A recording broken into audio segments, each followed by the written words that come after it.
स्वागत है आपका अपनी YouTube channel future exam point में। जैसा कि आपको पता है कि जो हमारी सीरीज़ चल रही है इस वक्त वो चल रही है मैथ्स के अंदर अनुपात और समानुपात चैप्टर की। ठीक, उसके अंदर हमने स्टार्टिंग तो करा दिया है और एक क्लास करा दी है अनुपात और समानुपात की। आज हम दूसरी क्लास से सीखने वाले हैं। उसके सवाल जो आएंगे वो अभी टाइप बन के ही रहेंगे, जब चेंज करूँगा तब बता दूँगा। तो उसका जो पहला प्रश्न है आज का, उसको समझ लेते हैं। मैं प्रश्न रीड करता हूँ और आपको बोर्ड पे लिखा हुआ दिख रहा है, आप उसको पढ़िए और मैं आपको बोल के समझाता हूँ। पहला प्रश्न है, यदि x अनुपात y अनुपात z अनुपात बराबर 3:4:5 तो x बटा y अनुपात y बटा z अनुपात z बटा x का अनुपात क्या होगा। ठीक, ये सवाल है, इसका आंसर बताइए जल्दी से क्या होगा। चलिए मैं बताऊं क्या क्या दिया। देखो, x अनुपात y अनुपात z, इनका कितना मान है तीनों का, 3 4 5, 3 4 5, यही तो है। अब पूछा हमसे है x बटा y अनुपात y बटा z अनुपात z बटा x, ये हमसे पूछा है। सिंपल सी बात है कि भाई इनके मान लगाने पड़ेंगे, तो भाई मान लगाओ इनके। ठीक, x का मान कितना होगा 3, y का मान कितना होगा 4, y का कितना 4, z का कितना होगा 5, होगा नहीं होगा।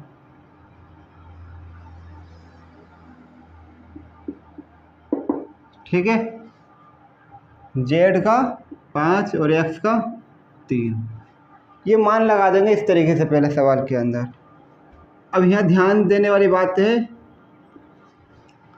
कि हमें जो मान निकालना है वो इनका निकालना है, तो मान ये भी सही हो जाएगा, पर ये अभी बिल्कुल ठीक नहीं है। आंसर में ये नहीं मिलेगा, बटे में नहीं है आंसर। इसका आंसर वैसे ही सिंपल बिल्कुल ठीक है, बिना बटे का, यानी भिन्न में नहीं है।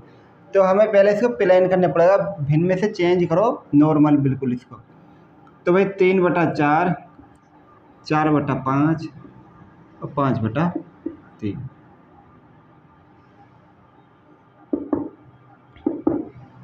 अब इसमें हमें ऐसी संख्या से गुणा करनी है तीनों के अंदर जो 4 के 5 के और 3 के पहाड़े में आती हो। ऐसी संख्या जो 3 के 5 के और 4 के पहाड़ में आती है, ऐसी संख्या से गुणा कर दो। जैसे 60 हुआ, सही। 60 क्या 4 के पहाड़े में भी आ जाएगा, 5 के में भी आएगा और 3 के में भी आएगा। तो 4 से काटेंगे तो कितने बार, 15 चौके 60, तो 15 बार में कट जाएगा। 5 से काटेंगे तो 12 बार में कट जाएगा, 3 से काटेंगे तो 20 बार में कट जाएगा। कटेगा नहीं कटेगा। अब आंसर क्या होगा, 15 तिया 43 और 12 चौक 48 और 20 पंजे 100, यही तो बनेगा। देखो 45 48 और 100, हाँ यही बनेगा और ये हमारे सवाल का आंसर हो जाएगा।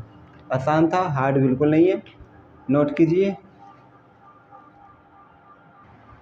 अगला सवाल देखिए, यदि a अनुपात b बराबर 5:7 तो 6a² माइनस 2b² अनुपात b² माइनस a² का मान क्या होगा। ठीक, इसको करेंगे। a अनुपात b का मान 5:7, a अनुपात b का मान कितना है 5:7। तो पूछा है कि 6a² माइनस 2b² अनुपात b² माइनस a², इसका मान बताओ कि मान इसका कितना होगा। यही सवाल, हाँ। अब इसको हम करते हैं, सोल्व करेंगे। तो भाई 6 ऐसे रहने दो। ए का मान कितना है 5 और 5 का स्क्वायर 25। बी का मान कितना 7 और 7 का स्क्वायर 49। ऐसे यहाँ पर करेंगे कितना आएगा 5 का स्क्वायर 25 और नहीं ये उल्टा है, ये बी कितना 7 7 का स्क्वायर 49 और एक का कितना हो जाएगा 5 का स्क्वायर 25। सही है ना। ठीक, अब गुणा कर लो 25 छंग 150 और 49 दूनी 98, 4 दूनी 8, 9 दूनी 18, हंसे लगे 4 दूनी 8 1 9। ठीक, अनुपात 49 माइनस इसको घटा लो 49 में 25 कितना बचेगा 24 और यहाँ से माइनस करोगे कितना आएगा 52। 10 में से 8 कम करेंगे 2 4 होगा 14, 14 में से 9 कम करेंगे 5 और ये 24। ठीक, हमारा ये आ चुका है। क्या आंसर ठीक आ रहा है 52। ये कट सकता है, पहले ये देखो कि कट सकता है ये नहीं कट सकता कुछ, पहले ये देख लो कटेगा ये नहीं कटेगा। तो 2 से तो कट जाएगा अभी ये, तो 2 दूनी 4 और 1 बचा 2 छक्के 12, 2 एकन 2 2 दूनी 4 कितना आ गया 26 अनुपात 12। अब भी कटेगा 2 से कटेगा 13 बार, 2 से कटेगा 6 बार। ये 13 अनुपात 6 पे सवाल आके ये स्टॉप हो जाएगा। 13 अनुपात 6 इसका सही आंसर होगा। ठीक है 13 अनुपात 6। अगला सवाल देखेंगे, इसको नोट कीजिए। अगला सवाल क्या बोल रहा है, यदि ए अनुपात बी बराबर 3 अनुपात 4 और ए अनुपात सी बराबर 9 अनुपात 8 तो ए अनुपात बी अनुपात सी बराबर कितना होगा। ठीक है, तो भाई यहाँ पर लिख लेते हैं पहले ए अनुपात बी, ए अनुपात बी, ए अनुपात बी का मान कितना है, ए अनुपात बी का मान 3 अनुपात 4 है, 3 4। ए और सी का है 9 8 9 8। ए बी सी का मान पूछा, ए अनुपात बी अनुपात सी का मान पूछा। देखो ए अनुपात बी यानी ए बटा बी ऐसे बोल सकते हैं ना, कितना है 3 बटा 4। ए अनुपात सी यानी ए बटा सी 9 बटा 8। सही है ना। ठीक, अब यहाँ पर हमें ए बी सी का मान चाहिए। अब देखो यहाँ ए का मान कितना 3 और यहाँ ए का मान 9।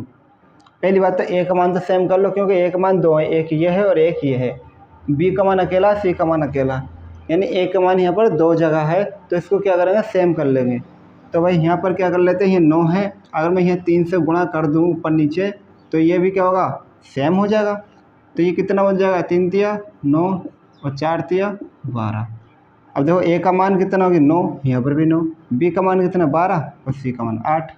तो इसको लिख सकते हैं ए अनुपात बी अनुपात सी यानी कि कितना 9 और 12 और ये 8। ठीक, इस प्रकार ये सवाल भी हमारा क्या हो जाएगा कंप्लीट हो जाएगा। इसको नोट कीजिए, आगे बढ़ते हैं।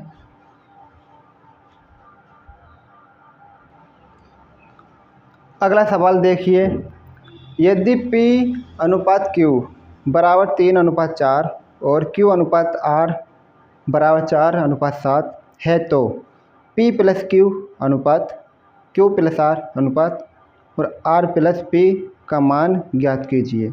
तो क्या क्या दिया, P Q का मान दिया है 3 4 यानी P Q का मान है 3 4, ध्यान रखना। ठीक, Q R का मान 4 7, Q R का मान 4 7।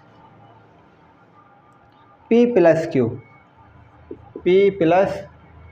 Q अनुपात क्यू प्लस आर अनुपात आर प्लस पी इसका मान हमें निकालना है।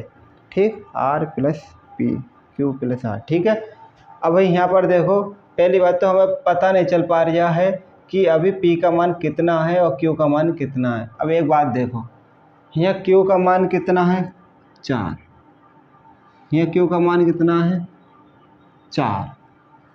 ठीक, बात क्लियर हो गई।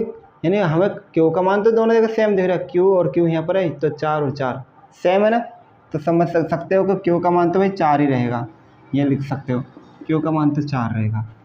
पी का मान 3, आर का मान 7। अगर ये यहाँ क्यू का मान सेम नहीं होता तो हम वही तरीका लगाते जो अभी हमने पिछले सवाल में लगाया था। अब यहाँ लगा दो मान, इनको उठा के, तो पी का मान है 3 और क्यू का मान 4, आर का मान है 7।